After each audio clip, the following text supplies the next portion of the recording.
Welcome to our special bonus episode of the Your Morning Coffee podcast. I'm Jay Gilbert. And I'm Mike Etchart. And we recently sat down with our good friend, economist, author, podcaster, Will Page to break down his new piece titled A Case for Completion. We call Will the bus driver because he frequently takes us to school. This conversation is really no different. No, it is not. So without further ado, here's Will Page offering up A Case for Completion. Let's let it roll. Stand by for transmission. This is London calling. Wake up! The revolution is at hand! Your morning coffee is on the air. On the air. On the air. On the air. On the air. On the air.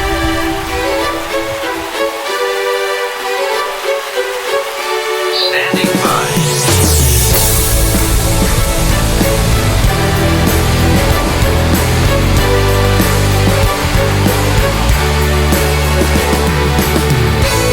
Your morning coffee, the weekly music news for the new music business.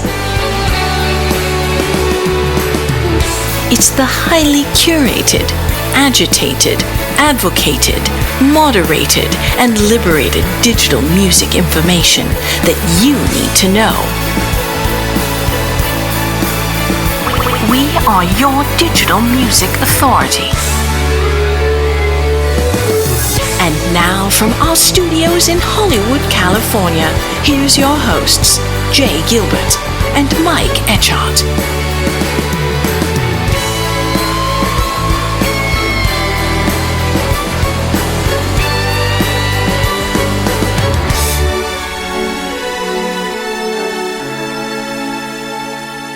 Will Page, so great to see you. Thanks for joining us. Great to be back like a boomerang so soon after the last one. We are always happy to hang out with you, let me tell you. So you've written a new piece. It's called A Case for Completion. Let's break it down for someone with no prior knowledge. That's a line I stole from you, and I'm not giving it back. Please explain the differences for us and our audience between, the predominant pro rata model versus user-centric and artist-centric. What are they, and what are the pros and cons? Sure. So we've been stuck with the $9.99 price point for 23 years. Yeah, there's been some movement there, but it's down a third in real terms. And then we've also been stuck with the pro rata model, which is so simple that drummers understand it. So let's just recap on how it works. You take all the streams that happened in America last month, you take all the money that was generated in America last month, and you divide one by the other, meaning if you get 1% of all the streams, you're going to get 1% of all the cash. The key here is pooling. That's what pro rata does. Simple, efficient way of dividing up a fixed pot of cash. Then the next alternative that you cited is user-centric, where I like to say it ring-fences Jay's $10 a month to just Jay's music. It'll ring-fence Mike's $10 a month to just Mike's music. So my money, my music is a counter-argument there. If we stop there, one of the big anomalies in these two models is if Mike is a light listener, let's say 2 hours a week, and Jay's taking drugs like MDMA and smashing Spotify 24 hours a day, then Mike's light usage subsidizes Jay's account. Under pro rata, Mike's money is going to artists he's never listened to. That's always been the teasing anomaly of this debate. Now, there's two other models in play. Artist growth, which is put forward by the independent labels here in the UK. It's a YouTube presentation you can link to in your show notes. That looked at taxation models. Should we tax the rich in the streaming model and give to the poor? And by the way, in America, what ASCAP does is they tax the poor and give to the rich, but only in America. But then you can use models of taxation to try and achieve a fair distribution. And then finally, we have the universal proposition of artist-centric, which is arguing that some songs are worth more than others. And it's also brought in the idea of thresholds for streaming. Now, that's a new topic for streaming, but it's as old as they come for collecting CDs. ASCAP originally would not pay for Spotify streams under 500,000. They've had thresholds for the past 100 years. In our world, we're just getting ourselves used to the concept of not all songs are going to get paid. You have to have over 1,000 streams a month in order to get paid. So, there's your four models: simplicity, fairness, taxation, and promotion. That's the kind of lanes that you can explore. Well, you go on to say the fourth way is completion. Put simply, songs that are streamed in their entirety should be better compensated, and songs that are skipped before the end should be valued less. So, A, how would this work? B, currently the 30-second mark is the trigger for a royalty payout to the rights holder. In this new system, would payout be based on the percentage of the track actually listened to past that 30-second mark? Right. So the way that my proposition of completion is going to work is not to think about duration, which was my original goal. Why don't we do what we do in the UK, which is when the BBC plays songs on the radio, they'll pay twice to play Bohemian Rhapsody by Queen than they would do to pay You're My Best Friend, also by Queen. Why? Because Bohemian Rhapsody lasts twice as long. It's very interesting to see that duration exists. But the feedback I got when I was speaking to the royalty accounting teams was that would be too complex on streaming. For a radio station, you can take a pen and paper and write down the seconds if you really need to. On streaming, 600 million users, interactive, non-linear, on demand, that would be a shit show. So my next route was to say, if I can't get duration, let's look at completion. Now, how is it going to work? Well, we have two thresholds already in play. Threshold 1 is, did Jay Gilbert legally and technically press play on a song? Yes, he did. No, he didn't. That's black and white. Secondly, did Jay Gilbert legally and technically consume 30 uninterrupted seconds of that song? Yes, he did. No, he didn't. By the way, it could be the last 30 seconds. Typically, it's the first 30 seconds. Anywhere in the ISRC code, if 30 seconds consumed, we've got a royalty bearing. So we have two thresholds. I'm arguing for a third, which is, did Jay Gilbert complete that song? Yes, he didn't. Yes, he did. No, he didn't. And if he did, that's going to be worth more than if he didn't. So I'm penalizing the skips, where there are skips, to promote the completion. If you don't do anything with your listening experience, I don't do anything with your royalty structure. But if you do, then I'm going to intervene. Got it. So in 2023, there were 184 million songs, ISRCs, that were tracked by Luminate. 152 million had 1,000 or fewer plays, like you just mentioned. That's 86% of those. How would this new model affect track streaming around 1,000 or less in the past 12 months? So the idea of thresholds can coexist with my proposition. The idea of artist-centric or user-centric can coexist. But what I really want to stress to your audience, and credit to you guys for the audience you've built up, it is becoming the de facto podcast here, is this is base one, if I use the baseball analogy. This is first base. Lots of things can follow, but I'm really concerned that the royalty accounting systems will not be able to accommodate some of the more aspirational goals at this stage. Royalty accounting systems in record labels and streaming platforms are always last in line, under-resourced, often overlooked, but they're the ones who make the wheels turn. So I'm starting from that base point. What can you do with a system that doesn't collapse the royalty accounting mechanisms which hold the system together? That's my goal. Now, you could introduce it alongside thresholds.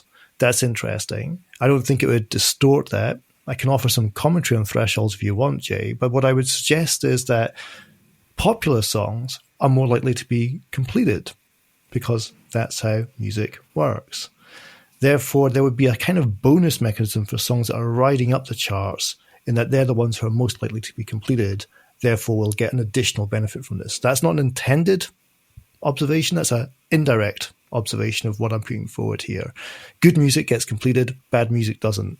And therefore, good music's going to get a bonus and bad music will get a penalty. Interesting. So in your piece, I was surprised to learn that in the U.S., duration for streaming is already codified by law. Can you believe it? No. Please explain for me and our listeners. Okay, you're asking a Scottish economist to explain the American legal system. Good luck. There is something in America called overtime, which applies to the notion of CD sales. And you have this weird mechanical royalty structure in America where there was a penny rate on songs, limiting the number of songs that were in an album. There was controlled composition clauses, which no one ever discussed. But there was overtime, which said longer songs would get a coefficient over shorter songs. And it went up in time. So if you're more than 6 minutes long, you got a bonus. If you're more than 8 minutes long, you got a bigger bonus, and so on. So in theory, the US law actually has a threshold-based duration model in place. Now, in practice, that would mean for CD sales, the record label retains less and the publisher gets more because you had pass-through in America. The retailer paid the record label, and the record label paid the publisher. In practice, I think control composition clauses squash any hope of that being applied. In streaming, because publishers license their rights directly, it's not one person's gain is another person's pain. It's that the publisher would have to rob Peter to pay Paul because they're going to get the same amount of money regardless. So I don't think they're going to reward those longer songs this quarter more and those shorter songs less. But I think the key point here is America does have duration in its legal system. That was interesting. And in the report, I also kind of give you a whistle-stop tour of other models. One quick one, the Mexican Collecting Society. The Mexican Collecting Society, which is housed in an army barracks, is that corrupt. Sorry, I didn't say that on the radio. It's the Mexican Collecting Society applies duration on a sliding scale, like a taxi driver would charge you a ride. So they'll factor in the second minute, but it'll be worth less than the first. Ditto, the third minute will be worth less than the second. So there are interesting models of duration and thresholds out there, but I think my one is well suited to the streaming economy. It's been thought through. Well, in your piece, when looking at artist-centric model, you described quote-unquote pull streams versus push streams. I'd never heard that term before. What are they and why are they important? So this is an interesting area for advocates of artist-centric, which I love the feel of, but I do think there is a slightly philosophical debate that we've missed here, which is how do we call these source of streams? I mean, put simply into pull and push, 2 4-letter words. Pull would be, I want to hear that song right now. Push is, I'm going to Discover Weekly, serve me up my music. So the platform pushes you the songs, or do you pull the songs? I think in the artist-centric language, you're using the term actively searched or actively seeked music. So there's an active element to it as well. Now, my proposition, it stands to reason, is going to benefit lean-back music. Because if you're leaning back, you're less likely to skip. And there has been some tension as I've taken this idea around the blocks here of, is that really what we should define as fair? Aren't you going to favor the lean back listening over the lean forward listening? But there are 3 cooks in this kitchen, Jay. There is the creator, the record label, the publisher, the artist, the songwriter. There is the platform, and then there is the consumer. So we've had artist-centric. I'm going to call this consumer-centric. And here's my reasoning. If I pay $10.99 a month, and I opt to pay, it's voluntary to pay for music. I'm volunteering my $10.99 a month for streaming. And I want a concierge-type service, which is my entire engagement is to pick the phone out of the pocket, press play, and put it back in the pocket, and that's it for the rest of the day. Just serve me. Like going to a restaurant where you don't have to look at the menu. Just serve me my music. That's what I'm paying for. And if that lean-back experience is what gets me into the contract, if that lean-back experience is what keeps me in the contract, then perhaps lean-back is worth more. And lean-forward should be seen as a hassle factor. Oh my God, I didn't like that song. I have to skip it. Oh my God, I didn't like that playlist. I have to find something else. If that happens too often, I'm going to leave. I don't want to look at the menu. Just feed me. So my argument goes, who are we defining fairness for? The creator, the platform, or the consumer? And the answer to that question, if you listen to a famous Steve Jobs speech from 1995, is you start at the consumer and you work backwards. So I believe whilst lean-back listening is going to benefit from this proposition, that's not necessarily a bad thing. In fact, it could actually be a very good thing for the streaming economy. Interesting. You mentioned in the piece that at a recent Nylon conference, David Saphir asked us all to step back and ask, for whom are we defining fairness? Is it the label, the platform, or the consumer? So that begs the question, should we be defining fairness for the songwriter and performer? Well, the fairness debate there is a tricky one because you don't have pass-through anymore. So I think, what was it? The judge in the CRB trial said it would be a gigantic leap of faith to assume that these separate negotiations between platform and songwriter and platform and artist can be resolved. And here in the UK, we've had that debate about, is the artist getting too much and is the songwriter getting too little? I think in that, a couple of points. Firstly, let's just do the maths here. If the streaming service sends the artist and the record label $1, they're going to send the songwriter and the publisher 30 cents. 30 cents is a lot less than $1. Is that fair? That's consumer revenues. If you look at business licensing, the radio stations, the TV stations here in the UK and the US, they will pay the publisher and the songwriter a ton more, a lot more. The BBC blanket license, to use round numbers, will pay songwriters and publishers 60 million, and they'll pay artists and record labels only 40 million. So there's give and take on both those channels. And I think the fairness debate between artists and songwriters needs to, A, acknowledge you can't just say, I want more, without pointing the finger at Jay deserves less or Mike deserves less. There's no slack in the value chain. And B, we should acknowledge the imbalances exist on the consumer side. Sure, streaming songwriters get a rough deal. But on the business-to-business licensing side, songwriters come out making some serious cabbage. And I think we need a holistic vision of what fairness means between these two parties as well, speaking as a songwriter myself. So this piece is a reminder to those listening. The piece is called A Case for Completion. And I wanted to ask you, what are the strengths of quote-unquote completion that you outline in this piece? And are there any weaknesses? Yeah, so if I am going to be taken seriously, if your audience is going to read this work and say, oh my God, Will Page has taken a stupid pill, then I'll quit today, right? So, I've really done the homework to say, here's all of the strengths, here's all of the weaknesses, and here's all of the unintended consequences, as there was with the current model. Let's remind ourselves, why do many artists today write shorter songs that begin with a chorus? Because of the rules of the game incentivize that. I think it was Avicii who first started beginning songs with a chorus, because if you don't get skipped in the first 30 seconds, you get paid. So begin with the hook to make sure they stay.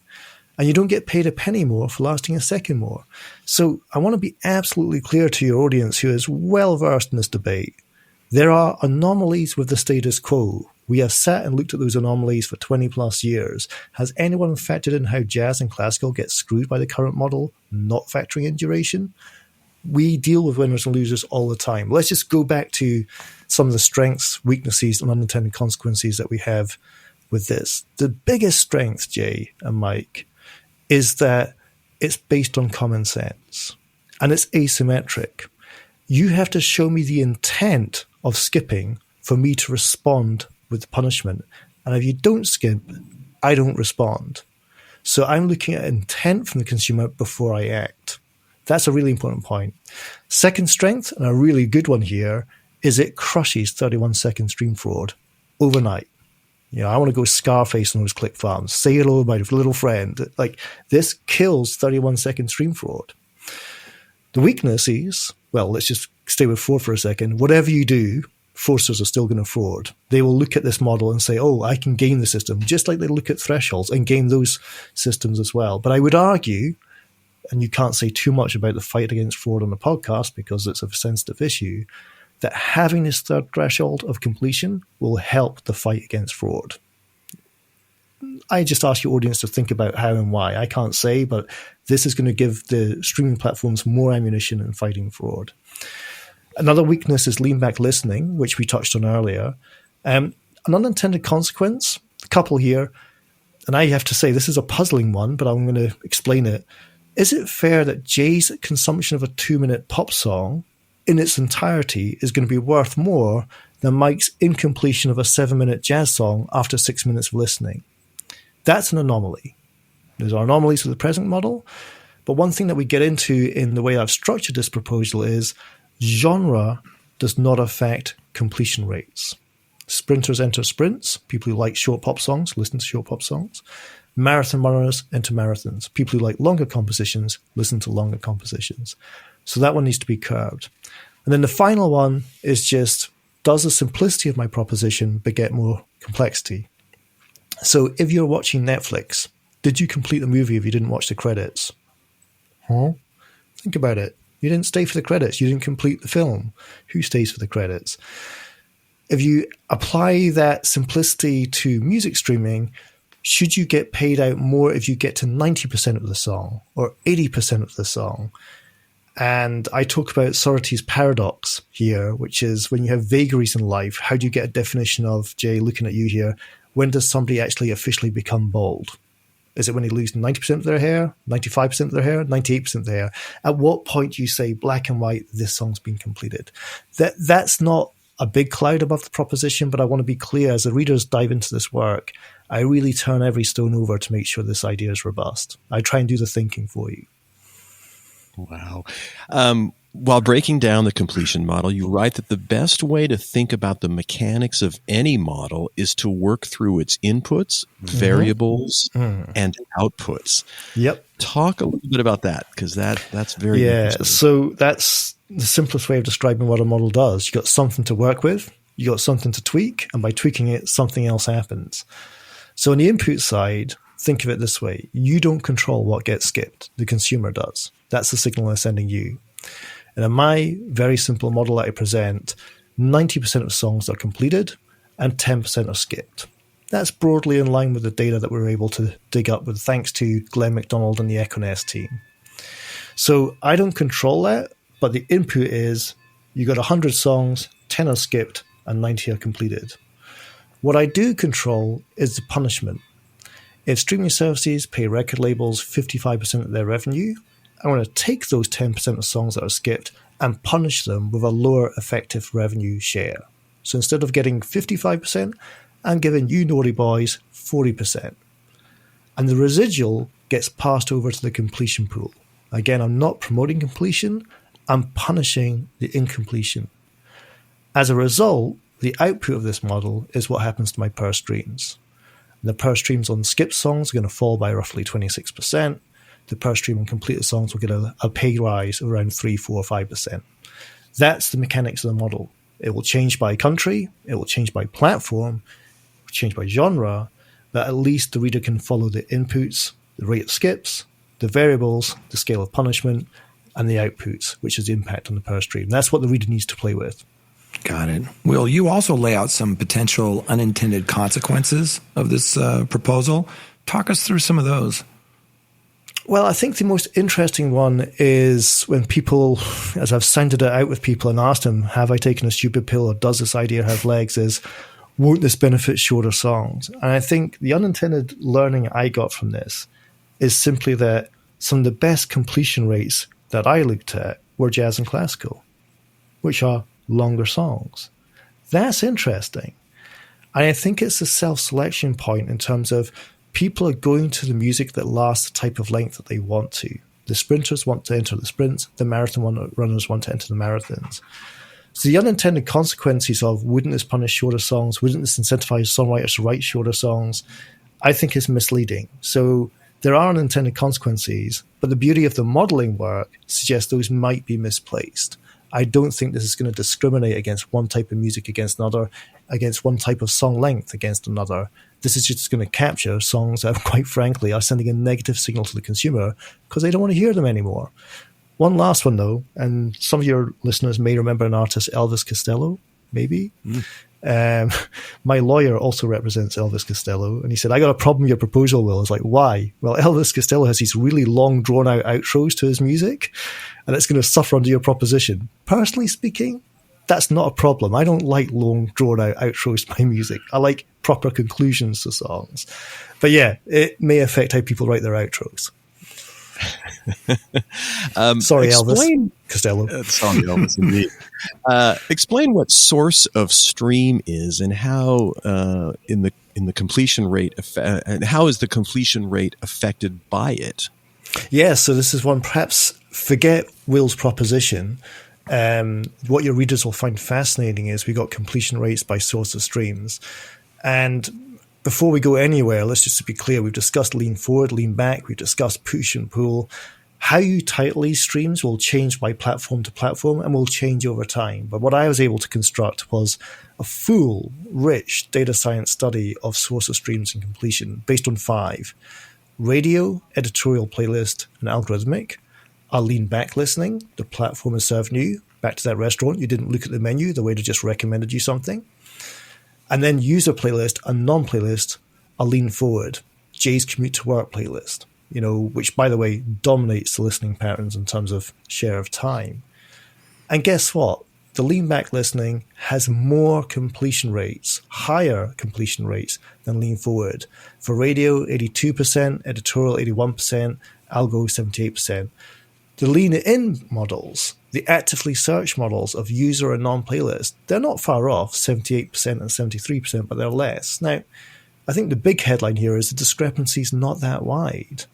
But then there's some common sense points to do here, which is if you are in a lean back listening mode, that is, you're on the radio feature and you're letting that playlist just play whatever they're going to serve up, you're less likely to skip because you're in a lean back position. If you're in a lean forward position, then you're more likely to skip as well. So it's fascinating to see that completion rates vary across source of streams.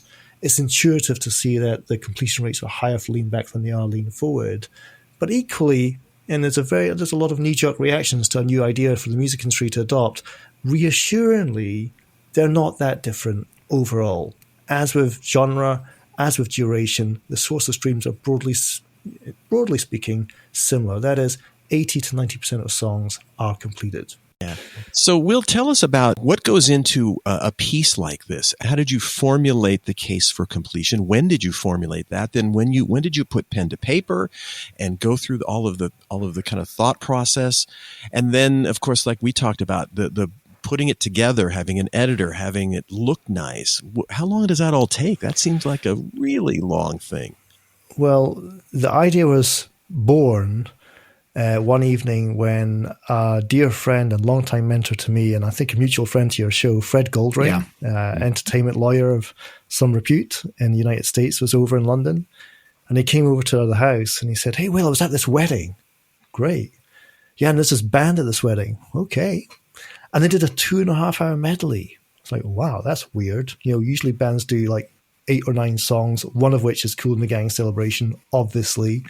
They did a 2.5-hour medley. And he said, he went up to the band afterwards and said, "Your band are great, but why do you medley?" He said, audiences today, they don't have the attention span to listen to full songs anymore.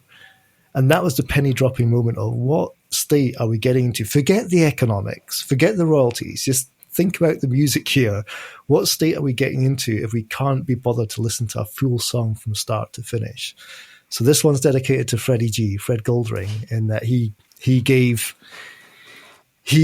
that was the penny dropping moment for me to think that needs to be fixed. And then you go through the twists and turns of the roller coaster to get to where we are. But that original observation of the wedding band is the source inspiration for this. I am due that wedding band royalties. I hope they're signed up to ASCAP. Brilliant. Will, every time we talk to you, we learn something. Mike and I were joking that we're going to start calling you the bus driver because you just took us to school. So we appreciate that. Where can people read this full? It's called A Case for Completion. Where can they find your wonderful book, Pivot? Where can they listen to Bubble Trouble, my favorite podcast? Tell our audience where they can dig in a little bit deeper on Mr. Will Page.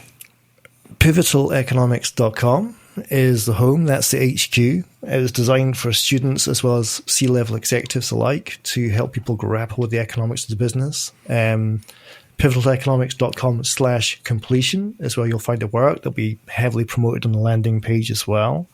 And Bubble Trouble is on the RSS feed with myself and Richard Kramer tearing apart the sycophants and stenographers of Wall Street, which, by the way, is getting whacked today. Have you seen stock prices today, yes. Jay? Yeah. I thought about you. Do another episode. Yeah. Let's just record the famous Richard Kramer quote. "You know what happens when your stock falls by 90%? That means it fell by 80%, then it halved." Nice impersonation, by the way. Very impressive. Yeah, very really good nasal New York accent there. Oh, but yeah, no, I really hope completion lands well. And then perhaps just to sign off on it with that word it is our case for completion. I'm saying it's the case. And if someone can design a better one, come on up. But I want to stress for this audience, it's a very important audience that you guys curate to, this is a means to a fairer end. I'm not saying this is the end game. I'm simply saying I am very worried that the way this is going is going to result in audit hell, as Spotify found with class actions of publishers due to Harry Fox. And I think a simple baby step in the right direction is going to help this industry achieve a fairer distribution of royalties. Yeah, and before we let you go, we were talking before we hit record, all of these pieces that you do, they're just yes, the content is good, but visually, it's tough when you're dealing with data to make it, consumable, and so you don't have fatigue. And yours are always so beautiful. Talk a little bit about how that happens. It's really important for the industry. And, I was at the Illuminate mid-year launch today, giving the keynote with the Illuminate team, which is great. But for anybody working with data, the economist, the data scientist, the analyst, I invest in two people. Sam Blake is my copy editor, and Ellis Clark is my designer. And what these people do is they take a paragraph, they turn it into a sentence, and they present that sentence in a way that jumps off a page.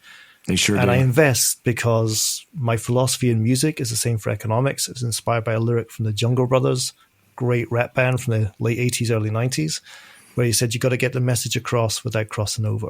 How do I explain the economics of completion in a way that doesn't lose the listener? And I really do hope that what is a 25-minute read is digestible to everyone who listens to your show. You bring joy to the dismal science, my friend. Thank you, Will. It's always such a pleasure. Let's do this again. You got it, buddy. Thanks, son. Keep up your great work there.